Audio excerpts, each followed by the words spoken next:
Ka'ala, Yahweh, Bahashem, Yahweh Shai, Brakathe Yahweh, Brakathe Yahweh Shai. I'd like to give double honors to the elders and apostles of Great Millstone that teach this truth, which I believe lined up with the scriptures is 100% of the truth. I'm your brother Malakama, and just want to do a quick lesson today. And what I've done, I just kind of, because I always take notes when I read the Bible or go through the Bible and pull out different precepts. A lot of precepts that I feel are very interesting that kind of line up with things that's going on today. So what I'm going to do something a little different today. I'm just going to go through a lot of these precepts and going to give breakdowns because a lot of things I've covered in the past, in my past few lessons, go along with these precepts. And to understand precepts is precepts, if you break it down, precepts are laws, things that we're commanded that we're supposed to do, that we're supposed to go by. I'm going to start off in Deuteronomy chapter 17, verse 15. Thou shalt in any wise set him king over thee, whom the Lord thy God shall choose. One from among thy brethren shalt thou set over thee. Thou mayest not set a stranger over thee, which is not thy brother.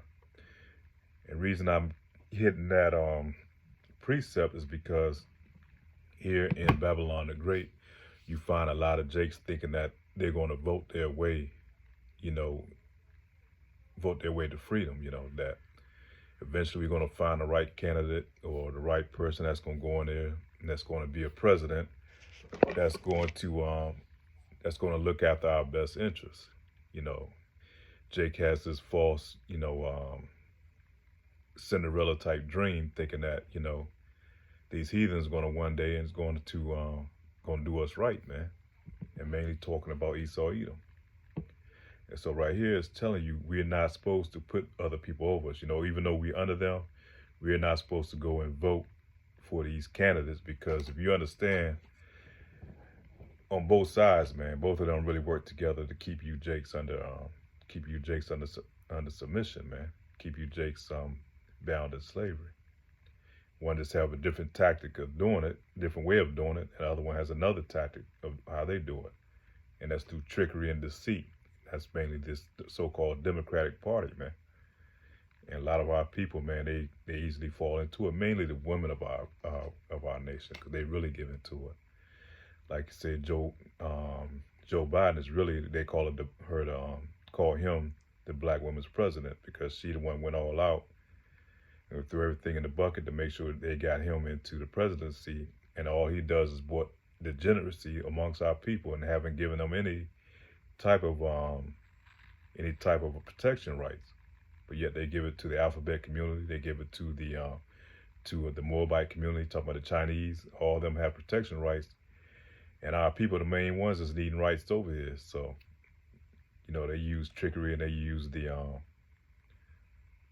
propaganda to push like these people are really on our side, But all they do is push degeneracy on our people.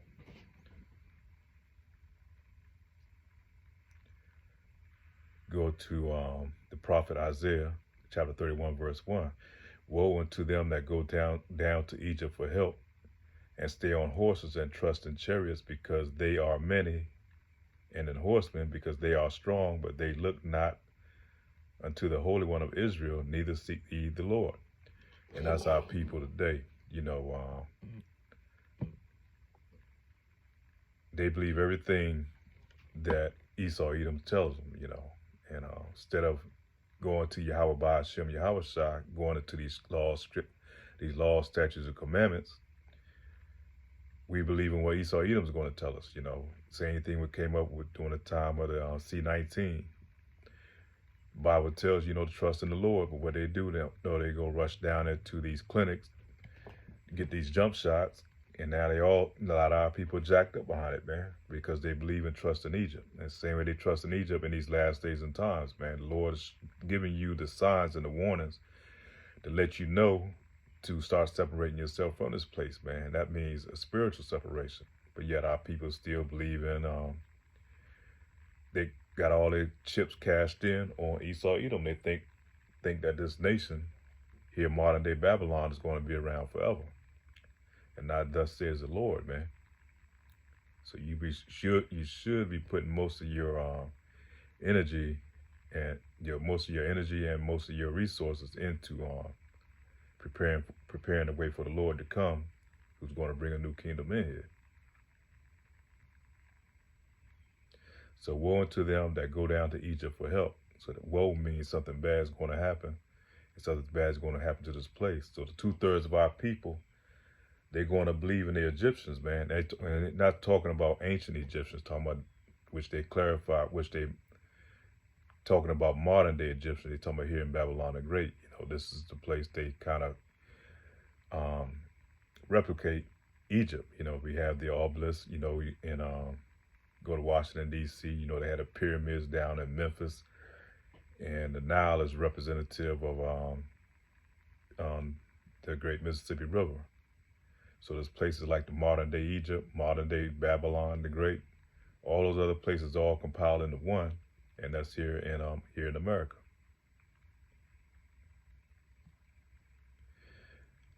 So go to the book of Acts, chapter 17, verse 24. God that made the world, talking about Yahweh, that made the world and all things therein, seeing that the Lord of heaven and earth dwelleth not in temples made with hand. So the main thing, a lot of people too, they get into going into these church houses, man. A lot of these church houses are under what they call a 501c3. That means they're really under the rule of the government. So anything that they say cannot be, it has to be under the strict guidelines of what the government allowed them to say. And that's why you won't hear a lot of them talking about a lot of these prophecies that's going out. About when the C-19, they weren't allowed to speak out against that. And they had to go along with the system. So they really don't have your best interest in heart in talking about these modern day church houses, man. But let me go back over that again. Acts 17 verse 24. Yahweh that made the world and therein and all things therein, seeing that he is the Lord of heaven and earth, dwelleth not in temples made with hands.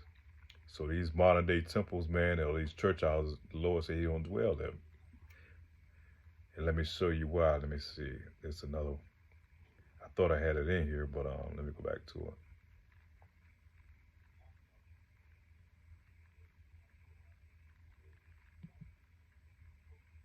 So I can bear with me for a second.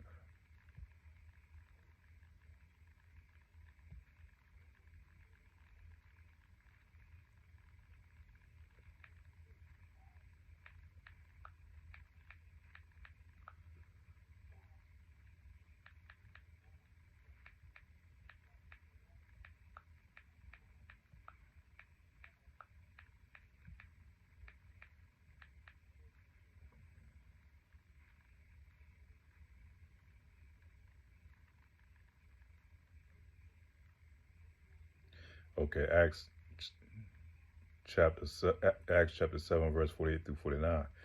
Howbeit the Most High dwelleth not in temples made with hands, as saith the prophet, heaven is, tongue-tied today, man. Heaven is my throne, and earth is my footstool. What house will ye build me, saith the Lord, or what is the place of my rest? So you can't put the Lord in a little box like that anymore, We are the temple, man. We are the temple. We are the bricks of the temple. Anybody that's in this truth, the elect of Israel are the temple of the Lord's home, man. So he's not in these church houses that they have all over, on every block, especially in Israelites and UJ neighborhoods, man. They got these little small church houses, these big, huge church houses. And the Lord says he's not dwelling there. First of all, they're not speaking the Lord's word, man. They're speaking the word of Babylon the Great, of their oppressors. And they're not going to warn you of impending danger that's coming down the pipe.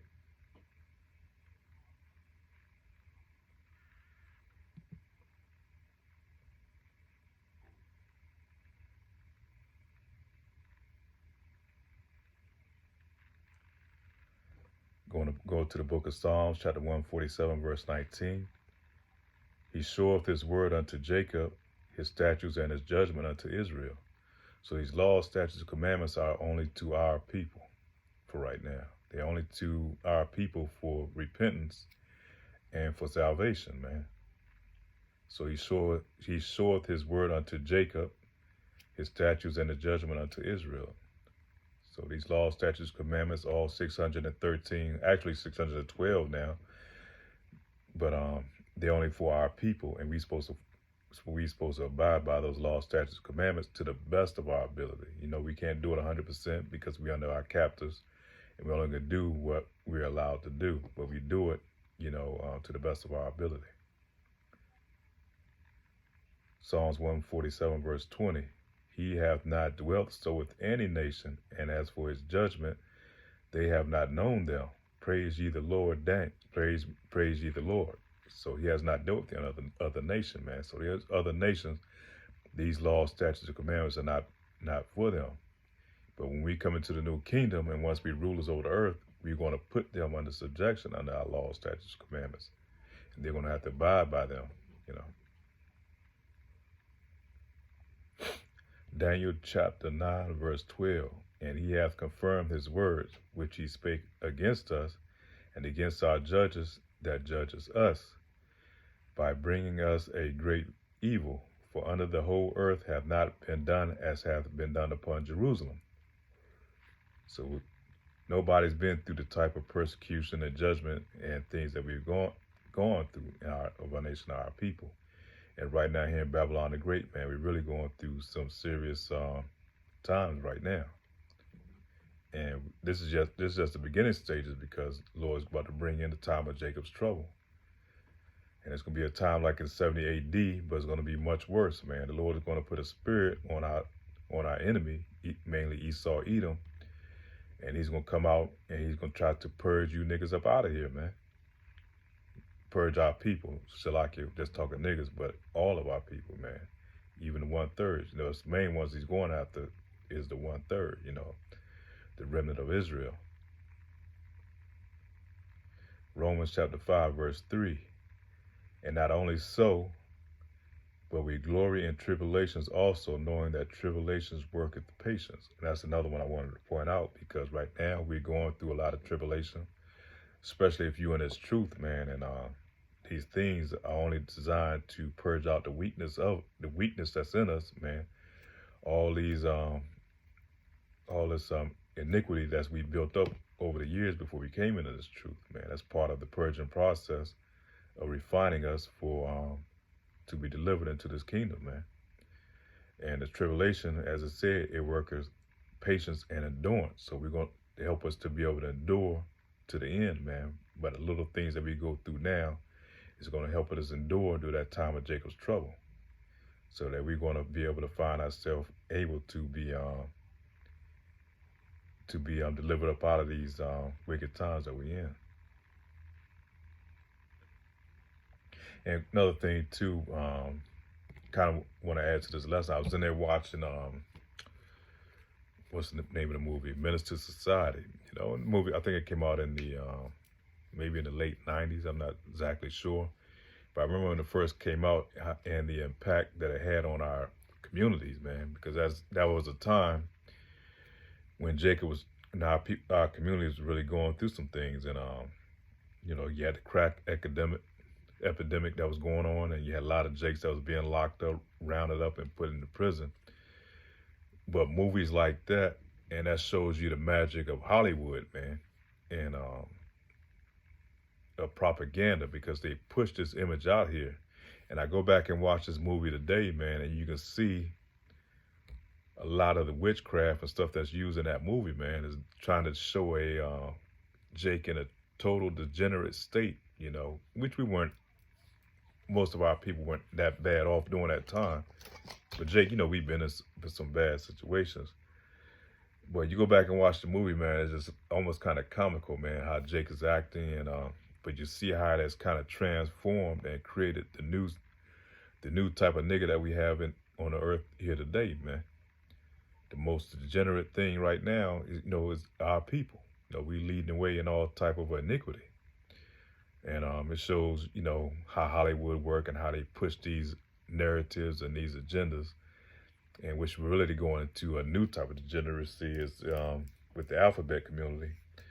But all these things are designed to keep you jakes in a low state, man, and it push a false image and a demonization of our people, man. They take this and they push us and constantly compound us on our people. And you see the end results of what we have today, man. You know, right now we're in a very low state. And the Lord has allowed this enemy to do this to us because he's going to put us in this low state, man. And just so he can make an example here in Babylon the Great. Because the Lord's going to come back and he's going to destroy this place, man. He's going to come back and bring that fire, and he's going to